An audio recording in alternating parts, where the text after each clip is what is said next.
Hi, today we're working with Year 4 Mathematics and we're looking at the strand called Data Representation and Interpretation, and today we're going to be constructing suitable data displays without digital technologies, and we're going to collect some data and we're then going to design it into a column graph because we will be collecting categorical data, which means that data falls into distinct categories. So today our data will be either a dog, cat, fish or no pets, and we're just asking students in our class if they've got any of these pets at home. So what we did is we asked the students and we found out that 8 students had a dog, 5 students had a cat, 4 students had fish, and there were 6 students in the class who had no pets. So from that data, what we're going to do is make our column graph.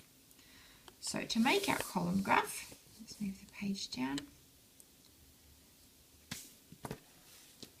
And what we're going to do is, on this side, on our vertical axis, we're going to put in our numbers of our pets that we collected.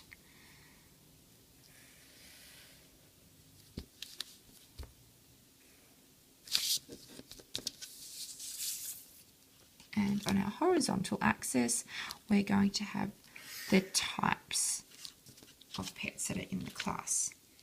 So we're just going to mark off our vertical axis, starting off at 0,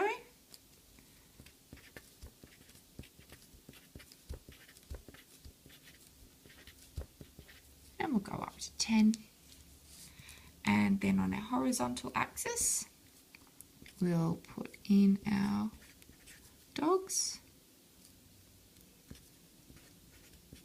cat, fish, and our no pets. So for our dog, if we look back up at our table, we had 8 dogs. So what we're going to do is measure up to our 8, and that's how many dogs we have. Now over to cats. We had 5 cats if we look back up at the table. So draw in our 5. Now with this graph you might see that I've left some spaces between our columns. That's because this is categorical data, so each item is a distinct category. If it was continuous data, so measuring something like students' height or weight, they would all be moved together. So let's look at fish. We've got 4 students in the class had fish. And lastly, no pets. So we can see that 6 students in our class had no pets.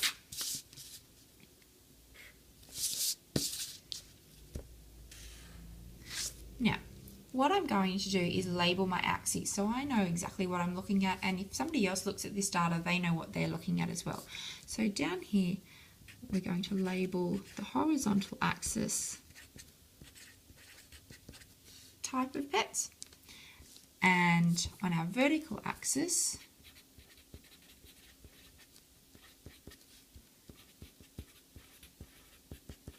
number of students. And then as a title for our graph, we're going to put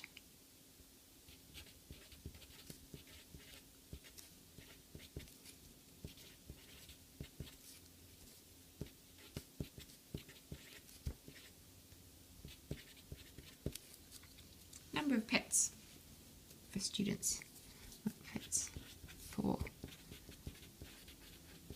students in the class. Okay, so if we have a look here, let's have a look at our data. We can easily see straight away that dogs were the most popular pets in the class and fish were the least popular pets for the class. We can see that they've only come out to 4.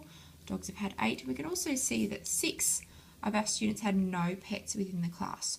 So if we compare the graph with our table, we can easily see that the graph gives us a really clear visual indication straight away of the number and popularity of the pets in the class, whereas the table can be a little bit more confusing to read, especially if there's a lot of data in it.